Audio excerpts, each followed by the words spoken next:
খাসির গুস্ত দিয়ে খাইবেন? কয়টা তো চুরির খাসি। আমার আওয়াজ শুনছে না? তো তোমার খাসি তুমি লইয়া যাও। তাই বলে করে ভ্যাসরান দিয়ালা একটে ছাগল চুরি করে খাইছে। কি চুরি করছে? করলের বালা করছে, ভিতরে তার ডগ ঢুকে গেছে। ছাগল যে চুরি করলাম নাকাশের হুজুরে যে কইলো এ সব বিলে কেয়ামতের ময়দানে হাসি রইব, তো তো খাইছি ধরা। আচ্ছা থাক, ইমাম সাহেবের মুয়াজ্জিন সাহেবকে দাওয়াত দিয়ে খাওয়াই। তা ছাগল জব কইরা ইমাম সাহেবের মসজিদের মুয়াজ্জিন সাহেবকে দাওয়াত দিয়ে, হুজুর খাসির গুস্ত দিয়ে খাইবেন? দাওয়াত খাওয়াইটা ভাই সাই কথা কই, খাওয়াইটা ভাই সাইডা। তা হুজুর খাইবার একটা করছে। কয় কি তারি? কয়টা তো চুরির খাসি। খাসি কি আর আমার কথা এবারে চিন্তা করে কি আর খাসি না এবারে কি আর খাসি এখন হুন্ডা করলে এবার আওয়াজ শুনছে না? তৎক্ষণ অহন ওই আরেকবার তো হুন্ডা কয় খাসি তো খাসি। তার কি খাসিরে সাকি খুঁজলাম? কি আর খাসি রে? সব খেয়াল মনোযোগ, ইয়া নষ্ট করো, পরিবেশ নষ্ট করো না। কি আর খাসি? হুজুরে তারে করছত কি রে সুনের খাসি দিয়া আবার ওই মুয়াজ্জিন দুজনে খাওয়াইছ? কয় জি হুজুর, ডরে আপনার উসিলাইনি বাসন যায়, এর লেগিয়া খাসি আপনারাও শরীক রাখছি, এর লেগে আপনারা খাওয়াইছি। তো হুজুরে কয় আরে করছত কিতা? এই খাসি কেয়ামতের ময়দানে উঠবো রে, মালিকেও আইব, আইয়া সেটা তোরে সর্বনাশ করবো। মালিকে কইব আমার খাসি চুরি করছে, আর খাসি আইয়া কইব আমারে চুরি করছে। দেখো হুজুর খাসিরে আইবনি, কেয়ামতের ময়দানে আইবনি। আইব তে থাকবো নি? যার খাসি তে থাকবো নি? থাকবো। যদি আল্লাহ করে খাসিটা আইয়ে আর তেও থাকে, আমি পামনে ও তোমার খাসি তুমি লইয়া যাও। কি হল আমার না হলে কেমন বাচ্চা জিজ্ঞা নাউজুবিল্লাহ কোন লাগে বাপ ফার কারে কই চিন্তা করছেন রে? যেটা কোন নাউজুবিল্লাহ তা হুজুর এই চিন্তা করেন না, আল্লাহ করে তে আইলে সারে আর খাসিটা উঠলে সারে, দেখবেন তার খাসি তার এত ধরাই দেন, তো এটা লইয়া আটটা থাকবো আমি বাচ্চা জিজ্ঞা। নাউজুবিল্লাহ করতেন না? আরে শুনে কোন নাউজুবিল্লাহ। ইদ্রিস আলাইহিস সালাম আল্লাহর একজন নবী ছিল। উনি একদিন আজরাইল রে ডাক দেয়া কয় ভাই তোমার লগে দুস্তি ফাত্তাম মন্ডায় কয়। আজরাইল রে কয় তোমার লগে আমি দুস্তি ফাত্তাম চাই। আজরাইলে কয় দুস্ত হইতেন পারবেন, কিন্তু টাইম হইলে দেরি করতাম পারতাম না।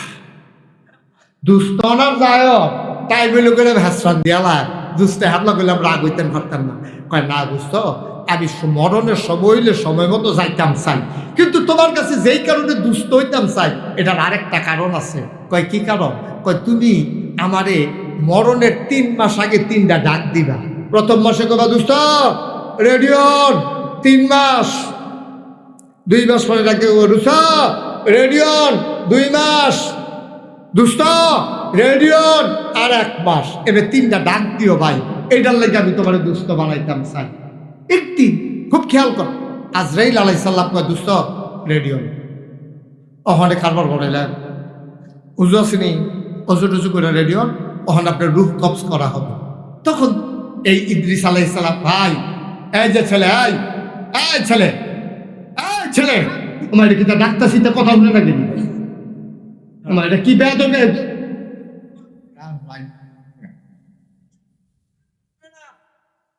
আমিন কর। এত সুন্দর একটা পরিবেশ তুমি নষ্ট করে দিলা বা আহা আহ আমিন কর। খুব খেয়াল। এখন ইদ্রিস আলাইহিস সালাম কথা মনে আছে নিও কইছে 3 মাস আগে 3টা ডাক দিয়া আমি যেন রেডি হইতাম পারি। এখন এই ইদ্রিস আলাইহিস সালাম রাইয়া করে রেডিও তো কইছে স্যারে তোমার লগে কত হইলো 3বার ডাক দিবা, তুমি তো ফইলা দিন ইয়ে কর রেডিও তা আগের 2 ডাক দিব কেনা? ডাক দিছি তো। কবে ডাক দিছ? 3 মাসে 3টা ডাক দিছি, আপনি খেয়াল করছেন না? কয় না। কবে ডাক দিলে? আমি তো মনে নাই শুনছি না দিন। দোস্ত ডাক দিছি আপনি খেয়াল করছেন না। কবে ডাক দিলেন? আপনি চুল ডি দাড়ি ডি এটা কি সাদা আছিল না কালা আছিল? কয় কালা আছিল। কয় তোর অহন কি কালা না সাদা? কয় সাদা। আপনি কালা চুল সাদা বানাইছি, এইটাই তো 1 নাম্বার ডাক, আপনি বুঝেন না কি রে?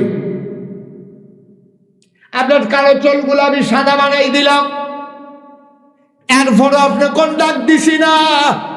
আপনি বুঝেন না কালো চুলগুলো সাদা হয়ে গেছে, আপনি থাকবেন না।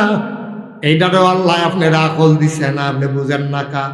আচ্ছা বুঝলাম না, হইলে 1 নাম্বার ডাক দিছ, কালা চুল সাদা বানাইছ। 2 নাম্বার ডাকটা কবে দিসলা? আপনার কি দাঁত তখন আছে না পড়ে গেছে গা? কয় যায় 2টা আছে, এটা লইরা এমন লোনা লড়ে ডরে কমলা করে থেকে ডরাই। কয় যা থাকতে গেল করু, এইটা তো আপনার 2 নাম্বার ডাক। কয় 3 নাম্বারটা কবে দিসলেন? আপনি কি এখন সোজা না বাঁকা? আমি তো গুছা হইয়া গেছি গা বয়সের কারণে। কয় সোজা বেড়ারে গুছা বানাইলাম, তারপরও আপনি টের পান না। এই 3টা ডাক আপনারে দিছি, কিন্তু আপনার দিন দুনিয়ার কোনো খবর নাই, ঠিক কিনা? ওই যে আমরা সব হিসাব দেওয়ার না, হাতের পাওয়ের ডাকের চোখের মুখে। মুসলমান এলাকার হাজারো জনতা, তোমরা দৌড়ে দৌড়ে হাজির হয়েছ। বাবা গোনা কইর না, গোনা করা সহজ রে, মাফ করানো বড় কঠিন। তুমি আজ নিয়ত করো আমি ভালো হয়ে যাব। তুমি আজকে নিয়ত করো আমি মুস্তাক ফয়েজির সাথে, হুজুর আমি নিয়ত করলাম আর খারাপই করতাম না, কম করছি না, আজকে আমি ভালো হয়ে যাব। তুমি নিয়তটা করতে দেরি রে, আমার আল্লাহ কবুল করতে দেরি করে না, ঠিক কিনা? আপনি যা করেন সব কিয়ামতের ময়দানে সাক্ষী হইব, আপনার হাতে সাক্ষী দিব। এই হাতের মুখ কেটে রাখেন, হাতের কি সাবান দিয়া মুছেন, শীতাইলে আবার এটা লুসন দেন, তারপরে কত টান করেন খাও, এই মুড়া জামা দিয়া এই ঘষিয়া ফাটাটি মজাইয়া বেশি লিন দিয়া রাখেন। মুখটা কিন্তু টান টান থাহনে লেগে সুন্দর থাহনে লেগে আপনি গিয়া সেটা ক্রিম দেন। এরপরে এই দাড়ি ডিড়ি আশ্রয় রাখেন, দাঁত রে ব্রাশ কিনা লইছেন, পেস্ট কিনা লইছেন। ভাইও আপনি চেষ্টা না করুন না, আপনার একটা কালো দাড়ি যখন সাদা হয়ে যায়, পৃথিবীর সমস্ত শক্তি মিললেও এই কালা দাড়িটারে কালা রাখার ক্ষমতা নাই, ঠিক কিনা?